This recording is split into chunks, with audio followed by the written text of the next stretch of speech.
तो हेलो बच्चों, आज हम बात करने वाले हैं प्रश्नावली 3.5 का। ठीक है, पहला क्वेश्चन। जो पहला क्वेश्चन आपका दिया गया है कि निम्न रैखिक समीकरणों के युग्मों में किसका अद्वितीय हल है, किसका अद्वितीय हल है, किसका कोई हल नहीं है, या किसके अपरिमित रूप से अनेक हल है। ठीक है, और यहाँ पे बोला गया है कि अद्वितीय हल की स्थिति में आपको क्या करनी है, बीजगुणन विधि से इसे क्या करनी है, ज्ञात करनी है। ठीक है, तो सबसे पहले हम ये जान लेते हैं कि भाई कब अद्वितीय हल होगा, कब कोई हल नहीं होगा, और कब अपरिमित रूप से अनेक हल होगा। ठीक है, यानी कि यहाँ पे हम बात कर लेते हैं हल के होने की शर्तें। ठीक है, तो हल की होने की शर्तें की बात किया जाए, तीन शर्त है। ठीक है, पहला बात किया जाए, अगर हमारा a1 बटा a2 not equal to b1 बटा b2 आ जाए। ठीक है, तो वहां पे हम बात करें अद्वितीय हल होगा। हल की बात करें, कैसा हल होगा, अद्वितीय हल होगा। कैसा हल होगा, तो अद्वितीय हल होगा। ठीक है, और इसमें बात करा जाए और ग्राफ कैसा होता है इसमें, तो इसमें का ग्राफ जो होता है वो प्रतिच्छेदी ग्राफ होता है। ठीक है, अगर आपका a1 बटा a2 not equal to b1 बटा b2 होता है, ठीक है, तब आपका अद्वितीय हल होगा, या फिर हम कहते हैं एक हल होगा। ठीक है, और इसकी ग्राफ की बात करें हम, ठीक है, तो इसका ग्राफ कैसा होता है, तो प्रतिच्छेदी होता है। ठीक है, दूसरा हम बात करें कि अगर हमारे पास a1 बटा a2 इजकल टू b1 बटा b2 not is equal to c1 बटा c2 आ जाए। ठीक है, तो यहां पे हल जो होता है वो कोई हल नहीं होता है, कोई हल नहीं। ठीक है, इस कंडीशन में क्या होता है, कोई हल नहीं होता है। ठीक है, और इसकी ग्राफ की हम बात करें तो इसका ग्राफ जो होता है आपका समांतर होता है। इसका ग्राफ कैसा होता है, समांतर होता है। ठीक है,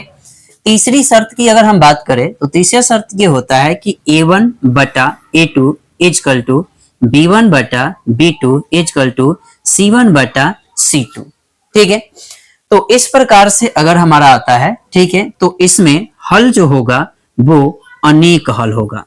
ठीक है, कितने हल होंगे इसमें, तो इस कंडीशन में आपको देखोगे तो आपका अनेक हल होगा। ठीक है, और अनेक हल और ग्राफ की बात किया जाए तो इसमें संपाती ग्राफ होता है। कैसी ग्राफ होती है इसमें, तो आपकी संपाती ग्राफ होती है। ठीक है, इसमें प्रतिच्छेदी ग्राफ में बात किया जाए तो कुछ इस प्रकार से आपका ग्राफ होता है, और बात किया जाए कोई ऐसा लाइन आती है, कोई ऐसा लाइन आती है, तो यहाँ पे क्या करते हैं, कट करती है, तो ये प्रतिच्छेदी हो गया।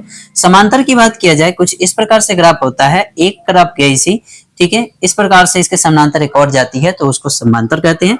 ठीक है, यहाँ पे बात करा जाए, अगर ग्राफ में बात किया जाए, एक यहाँ पे लाइन गई, ठीक है, उसी पर यहाँ पे, ठीक है, इसी पर एक और लाइन जाती है, तो हम उसे क्या कहते हैं, संपाती ग्राफ कहते हैं। ठीक है, तो ये हल होने के आपके शर्तें समझ में आ गई होगी। ठीक है, कि a1 बटा a2 is not equal to b1 बटा b2 हो, तो वहां पे कितने हल होंगे, तो अद्वितीय हल होंगे, या फिर कहते हैं एक हल होंगे। ठीक है, a1 बटा a2 इक्वल टू b1 बटा b2 not equal to c1 बटा c2 रहे, तो वहां पे कोई हल नहीं होते हैं। ठीक है, अगर आपके a1 बटा a2 इक्वल टू b1 बटा b2 इक्वल टू c1 बटा c2 होता है, तो वहां पे आपके कितने हल होते हैं, अनेक हल होते हैं। ठीक है, और क्वेश्चन में हमसे क्या बोला गया है कि अब तीनों को चेक करनी होगी। ठीक है, तीनों को चेक करने के बाद जिस कंडीशन में आपका, जिस सवाल में बात किया जाए उसका अद्वितीय हल होगा, तो उस सवाल को आपको क्या करनी है, ब्रजगुणन विधि से आपको क्या करनी है, सॉल्व कर देनी है। ठीक है, तो पहले चेक कर लेते हैं क्या ये अद्वितीय हल होता है कि नहीं होता है। ठीक है,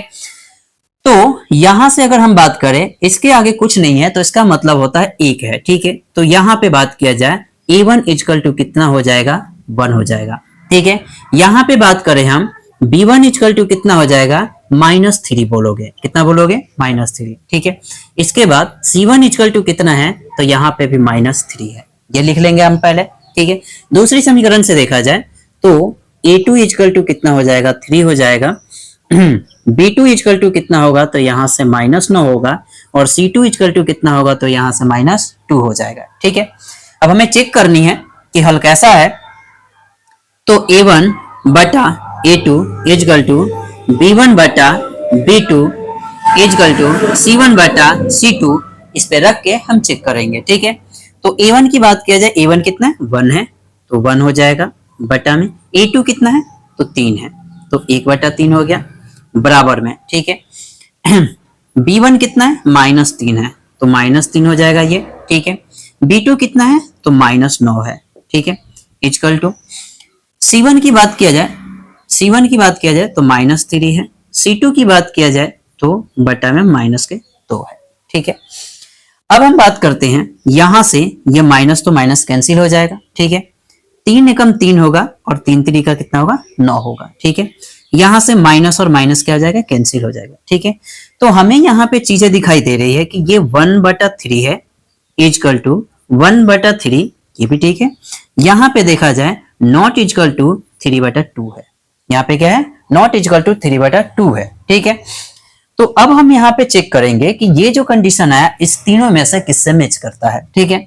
तो यहाँ पे देख लेते हैं A1/A2 नॉट इक्वल टू होना चाहिए था, तब जाके आपका अद्वितीय हल होता, ठीक है।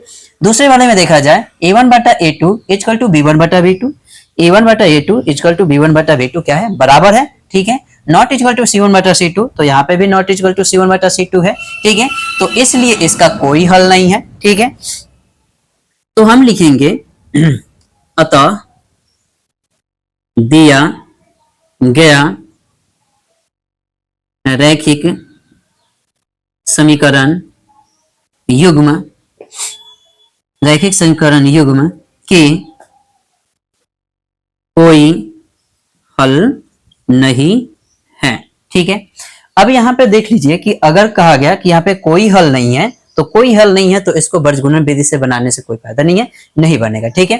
क्योंकि इसने बोला है कि अद्वितीय हल होगा तभी आपको क्या करनी है बीजगुणन विधि से बनानी है, ठीक है। तो यहां तक ये हो गया 1 नंबर कंप्लीट, ठीक है।